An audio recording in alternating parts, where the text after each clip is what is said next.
Percentage की हमने basic चीजें बताई थी, उस बेसिक्स पे कुछ सवाल मैंने आपको इस पीपीटी में छोड़ दिया था। तो चलिए मैं देखता हूं कि कौन कौन से सवाल थे जिनको हम लोगों ने छोड़ा था। ये पहला सवाल है और आपको ये सवाल मिला होगा, आई थिंक 2 से 3 घंटे पहले मिल गया होगा ये सवाल। तो ये सवाल मिला होगा, तो जरा इस सवाल का मुझे आंसर बताएंगे। इस सवाल का आंसर क्या होगा? बड़ा ही बेसिक सा सवाल है और सवाल कहता है कि 300 के 25% का 20% क्या होगा? आप एकदम आसानी से इसके आंसर बता सकते थे।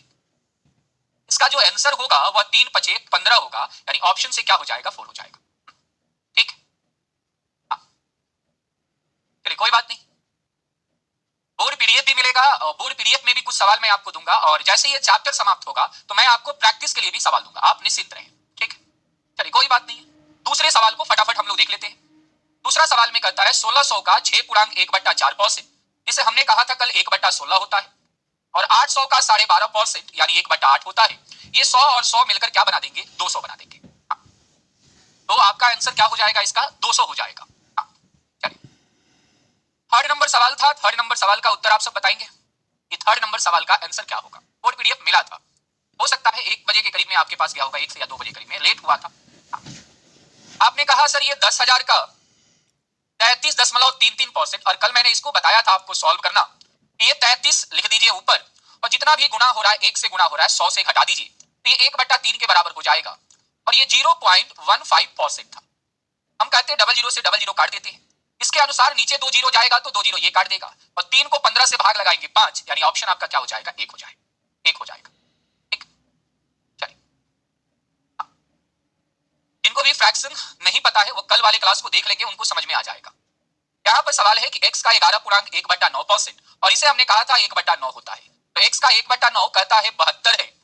x का 1/9 अगर 72 है तो हमारा जो x का वैल्यू होगा वह हमारा 648 आ जाएगा। ऑप्शन से क्या हो जाएगा? 2 हो जाएगा। जिनको भी कंफ्यूजन है वो कल वाली क्लास को देख लेंगे। फिफ्थ नंबर क्वेश्चन का आंसर आपको बताना है। फिफ्थ नंबर क्वेश्चन का आंसर सवाल है कि किसी संख्या के 3/4, मान लीजिए संख्या x थी, तो उसका 3/4 का 4/5 का 40% कहता है 48 है। किसी संख्या का 3/4 के 4/5 का 40% आपका 48 है। अगर आप साथियों देखेंगे तो ये 4 से 4 कट जाएगा, 5 से ये 8 से कट जाएगा, 8 से ये 6 से कट जाएगा, 3 से ये 2 से कट जाएगा, 100 जाएगा गुणा करने, तो x हमारा क्या निकल कर आ जाएगा? 200। x का वैल्यू 200 आ रहा था, मैं देख लेता हूं। अच्छा, x का वैल्यू वह संख्या 200 थी। अब कहता है उस संख्या का 1% क्या होगा? वह जो 200 संख्या थी उसका 1% क्या होगा? तो 200 का 1% आपका क्या हो जाएगा? 2 हो जाएगा, 2 हो जाएगा। ठीक, 5 के बाद 6 नंबर देखते हैं। 6 नंबर में कहता है p का p%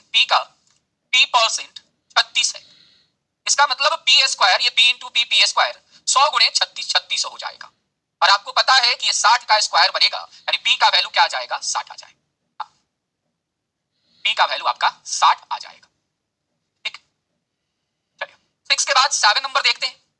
कहता है 160 के 15% में क्या जोड़ा जाना चाहिए? मान लीजिए x जोड़ा जाना चाहिए ताकि ये 240 के 25% के बराबर हो जाए। यही बात हुई है।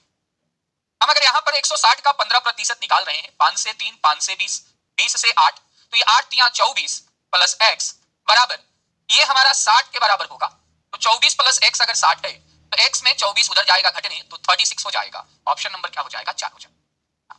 ठीक, सबसे बन रहा है, बहुत बढ़िया, बहुत बढ़िया। 3600 इसलिए नहीं होगा क्योंकि p स्क्वायर बराबर 3600 है, तो p बराबर रूट अंडर 3600 होगा, तो p हमारा 60 हो जाएगा। 8 नंबर में कहता है किसी संख्या के 80% में 80 जोड़ा जाता है। कोई संख्या x है, इसके 80% में जब हम 80 जोड़ते हैं तो परिणाम खुद आ जाता है, यानी वही x के बराबर हो जाता है। कोई संख्या के 80% में अगर हम 80 जोड़ेंगे तो खुद उसके बराबर हो जाएगा।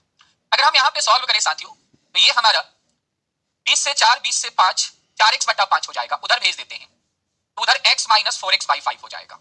घटाना आपको आता है, 5 एलसीएम लेकर घटाइए तो, या 5 को x से गुणा करिए 5x, 4x से घटा दीजिए x/5 होगा, तो x बराबर क्या होगा? 400 होगा। अभी हम लोग बेसिक सीख रहे हैं, एप्लीकेशन सीख रहे हैं, ज्यादा दिमाग अभी हम लोग नहीं लगा रहे हैं, और मैं इतना जान रहा हूं कि आपको जोड़ना घटाना आता है। अगर ये चीजें में अगर आपकी प्रॉब्लम है तब तो फिर बड़ी मुश्किल होने वाला है, खुद से भी थोड़ा बहुत मेहनत आपको करना होगा। तो ये बेसिक चीजें हैं, एक बार आप खुद से भी बनाएंगे तो आप सबसे बन जाएगा। हालांकि जब हम लोग चैप्टर समाप्त होगा, जब हम प्रैक्टिस करेंगे, तो इसको और आसान तरीके से बना सकते थे कि 80 जोड़ा जा रहा है तो खुद के बराबर हो जा रहा है, यानी 20% जोड़ा जा रहा होगा, क्योंकि कोई भी संख्या 100% होती है और 80% में कितना प्रतिशत मैं जोड़ूंगा खुद हो जाएगा, तो आप कहेंगे 20%। सवाल कहता है 80 जोड़ा गया था, यानी यही 20% 80 के बराबर है, तो टोटल 100% 400 के बराबर हो जाएगा। अभी हम लोग एकदम बेसिक्स काम कर रहे हैं और मैं ये समझ कर पढ़ा रहा हूं कि इतना सारी चीजें, छोटी छोटी चीजें आपको आता है। जब किसी संख्या के 60% में से 60 घटाया जाता है तो परिणाम 60 के बराबर आता है, यही बात कही जा रही है। अब आप कहेंगे सर ये काट देता हूं 20 से 3, 20 से 5, इधर में हमारा 3x/5 हो गया और ये 60 उधर जाएगा तो जुटने जाएगा 120 हो गया। 3 से मैं इसको 40 से काट देता हूं और 40 बचे हमारा क्या हो जाएगा, 200 हो जाएगा। 40 बचे 200 हो जाएगा, ठीक है। अगर मैं 9 के बाद 10 की बात करूं तो 10 नंबर सवाल है कि 0.001 किसके बराबर है। अब आप ऑप्शंस देख रहे हैं, ऑप्शंस परसेंटेज में दिया हुआ है, तो मैं आपको यह बता दूं कि कोई भी नंबर हो डेसिमल में या फ्रैक्शन में, हम जैसे उसमें 100 से गुणा करते हैं ना तो परसेंटेज में बदल जाता है। इट मींस हम 0.001 में 100 से जब गुणा करेंगे तो ये परसेंट में बदल जाएगा। ये मेरा नीचे 1000 होगा जी, डेसिमल के बाद 3 डिजिट है तो 3 जीरो उतरेगा, डबल जीरो ही काट पाएगा। अब ये 1/10% आ रहा है, 1/10% यानी हमारा 0.1%। ऑप्शन से क्या हो जाएगा, 4 हो जाएगा। बस एक बार मैं दिखा रहा हूं, 1% के आधा को दशमलव में लिखें। 1% का आधा मतलब 1/2%, इसका आधा दशमलव में लिखें तो हम जानते हैं किसी भी परसेंटेज को नंबर में, फ्रैक्शन